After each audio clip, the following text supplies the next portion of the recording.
Hello दोस्तों, welcome to professional takes पे। तो आज मैं एक बहुत ही इंपॉर्टेंट टॉपिक के बारे में बात करना चाहता हूँ कि अपने जो भी इंडिया में बिजनेसेस करते हैं वो मोस्टली 90% जो लोग हैं वो 3 इयर्स में अपना बिजनेस शट डाउन कर देते हैं या फिर बिजनेस चेंज कर देते हैं या फिर जॉब में चल जाते हैं। उनके तीन चार काफ़ी एक इंपॉर्टेंट रीज़न है जिनका है, तो मैं आज आपको उनकी बात करना चाहता हूँ। तो जो सबसे पहला जो रीज़न है कि जो मोस्ट ऑफ द बिजनेसेस अपने फेल हो जाते हैं कि कोई भी डिसिप्लिन नहीं रखता अपने बिजनेस में, लाइक मेंटेनेंस ऑफ बुक्स वगैरह। कि आपको एक छोटा सा एक रजिस्टर रखना चाहिए। आई एम नॉट सेइंग कि आप पूरा properly account ERP 9 Tally Prime में आप एंट्रीज करिए या फिर देन आप पूरा रिकॉर्ड कीजिए। सिंपली एक छोटा सा रजिस्टर रखिए अपने पास में। उसमें जो डेली कैश के और जो बैंक के एक्सपेंसेस है जो आप उनसे पे कर रहे हैं या जो उनसे रिसीव कर रहे हैं उनको एक डेली मेंटेन कीजिए आप। अब हर दिन जैसे आप शाम को जाते हैं तो उसके बाद में आप लिखिए कि कितना आपका प्रॉफिट कितना आपका लॉस हुआ है। जो आपको जितना समझ में आता है उस हिसाब से लिखिए। आप अक्रूवल बेसिस पे नहीं, ओनली कैश बेसिस पे आप लिखिए। और एक फोरकास्ट कीजिए कि कितनी आपकी इनकम है, कितने आपके एक्सपेंसेस है। कल को आपके बीच सपोज 100 क्लाइंट है, कल को 200 क्लाइंट हो तो कितना आपके प्रॉफिट, कितना एक्सपेंसेस रहेंगे, क्या क्या चीजें रहेगी। तो वो सारी चीजें आपके इस माइंड में रहनी चाहिए बिजनेस जब आप करोगे तो। तब जाके आपको एक समझ में आएगा। अदरवाइज अगर आप रिकॉर्ड ही नहीं करोगे आप, तो जस्ट एक चल रही है कार विदाउट फुल, पता नहीं कब बंद हो जाए, भगवान भरोसे बिजनेस चल रहा है, तो वो वाला चीज नहीं करना। आपको प्रॉपरली इस चीज में आप अगर इस चीज का ध्यान रखोगे ना, क्योंकि ये चीजें क्या होती है, ये स्टार्टिंग में शो नहीं करेगी। आप जब आप 1 ईयर 1.5 ईयर जब हो जाएगा तब आप देखेंगे कि यार जो मेरे को लग रहा था पहले प्रॉफिट है अब पूरा उसका लॉस हो गया। तो ये चीजें बहुत एक वो रहता है। और आप बिजनेस जो भी करो उसको प्रॉपरली उसमें ध्यान देके पूरा टाइम उस पर दो। कि आप सोच रहे हैं कि जस्ट एक कि अपन पार्ट टाइम बिजनेस कर रहे हैं, पार्ट टाइम कभी भी बिजनेस नहीं होता, वो अल्टीमेटली अपन को लॉस ही देता है। और पूरा प्रॉपरली ट्रैक कीजिए हर एक चीज, तभी आपको समझ में आएगा। सेकंड पॉइंट होता है कि लोग जीएसटी को बहुत ही इजी ले लेते हैं, इजी वे में ले लेते हैं। जीएसटी और भी कंप्लाइंस। अब जैसे आपके सामने पेटीएम है, पेटीएम पे आपको पता ही है कि जैसे आरबीआई वगैरह का उन्होंने होल्ड पे रखवाया था, कुछ उन्होंने कंप्लाइंस वगैरह नहीं करी थी। अब सोचो इतनी बड़ी कंपनी पे अगर कंप्लाइंस नहीं करे तो उसके शायद 400 500 CR का उसका लॉस हुआ था उस समय शेयर्स में। तो मतलब इट्स अ यूज। तो इसमें क्या करना चाहिए, आपको जीएसटी वगैरह प्रॉपरली फिल करना चाहिए। ऐसा नहीं कि आपका अकाउंटेंट कर रहा है, आपको पता भी नहीं वो रिटर्न फिल कर रहा है नहीं कर रहा है। क्योंकि इसमें मैं आपको टेक्निकली चीजें बताता हूँ क्या प्रॉब्लम होती है। एक मेरा क्लाइंट आया था मेरे पास नया। उसके साथ क्या इशू हुआ था कि उसके बिल्स थे, प्रीवियस ईयर की बात है, उनके बिल्स थे 31 मार्च वाले जो मंथ होते हैं 24, मतलब March 24 के बिल्स थे उनके। अब जो उनके अकाउंटेंट थे उन्होंने जीएसटी रिटर्न नहीं फिल करी। अब क्या है कि उन्होंने भी ध्यान नहीं दिया, ओनर ने, वो अपने बढ़िया प्रॉफिट में लगाया। अब जब नवंबर दिसंबर आया, फिर दिसंबर में उनको आइडिया लगा यार उन्होंने तो रिटर्न ही नहीं भरी अभी तक। और फिर वो जैसे ही रिटर्न भरने गए तो उनके क्या था कि उनके था कि 50 लाख की परचेजेस थी और 80 लाख का उन्होंने सेल किया था। तो जो बीच का गैप होता ना उनको टैक्स भरना था। बात ये थी सिंपली। बट क्या हुआ कि नवंबर के बाद में एक होता है जीएसटी में एक रूल है कि आप पिछले साल के आईटीसी अगले साल की नवंबर तक ही आप क्लेम कर सकते हो। अगर आप उसके बाद में क्लेम करते हो तो जो भी आईटीसी वो आपके लिए इनएलिजिबल रहता है। अब ये उनको पता भी नहीं है, उनको मतलब भी नहीं है। तो इस कारण उनके जो 50 लाख का जो उन्होंने गुड्स परचेज किया था उन पे उनको आईटीसी मिला ही नहीं, उनको पूरे 80 लाख पे आईटीसी जीएसटी पे करना पड़ा विथ इंटरेस्ट के साथ। तो अब समझ सकते हैं एक छोटी सी मिस्टेक से इतना बड़ा ब्लंडर हो गया उनके लिए। कोशिश कीजिए आप प्रॉपरली जीएसटी और भी जो कंप्लाइंस है इनकम टैक्स की, इतनी पेनल्टीज लगती है इनकम टैक्स के, लोगों को पता ही नहीं, बस चल रहा है।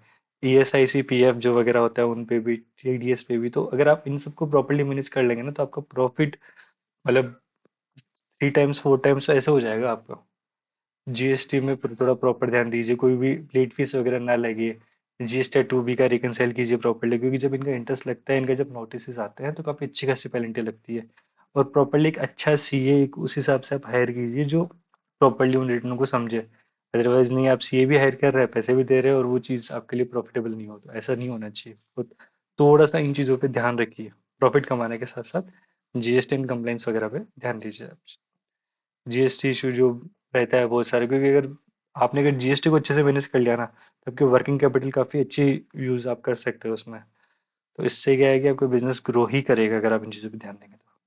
थर्ड जो पॉइंट आता है जो बहुत बहुत कॉमन पॉइंट है कि लोग क्या करते हैं कि दो फ्रेंड्स मिलके बिजनेस करते हैं, कोई एग्रीमेंट वगैरह नहीं करते, सिर्फ फॉर्मेलिटी वाला एग्रीमेंट करते हैं।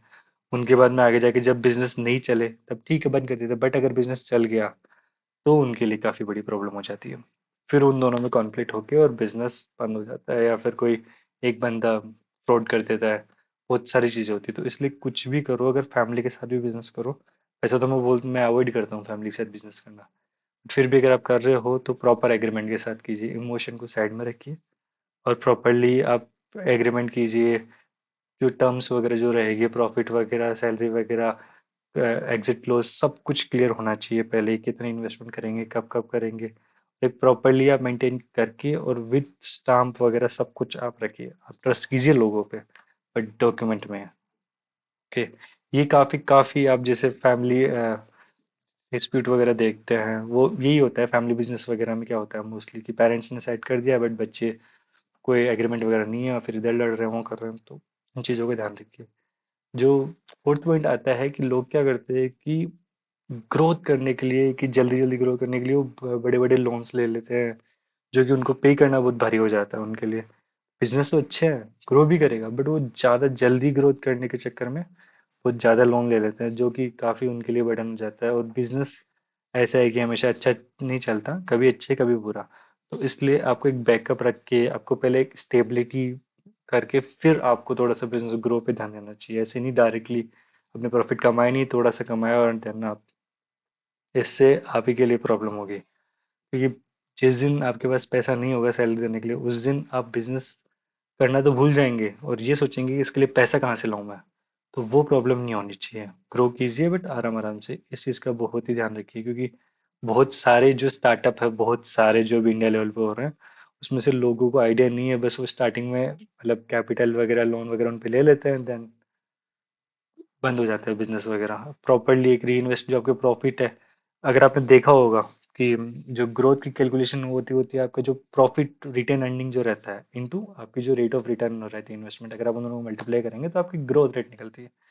तो आप समझ सकते हैं कि जैसे ही आप आपके प्रॉफिट को वापस से इन्वेस्ट करेंगे तभी होगा। और लोन कम से कम लीजिए, इसका रेशो होता है 2.1, कि आपकी जो कैपिटल, सपोज आपने एक 1 CR आपने कैपिटल लगाया, तो आप ओनली 2 CR तक का लोन लीजिए, और वो भी सब कुछ देख के पूरा वगैरह, कहाँ से ले रहे हैं कहाँ से नहीं ले रहे, क्या टर्म्स है क्या कंडीशन है, सब कुछ वैसे करके।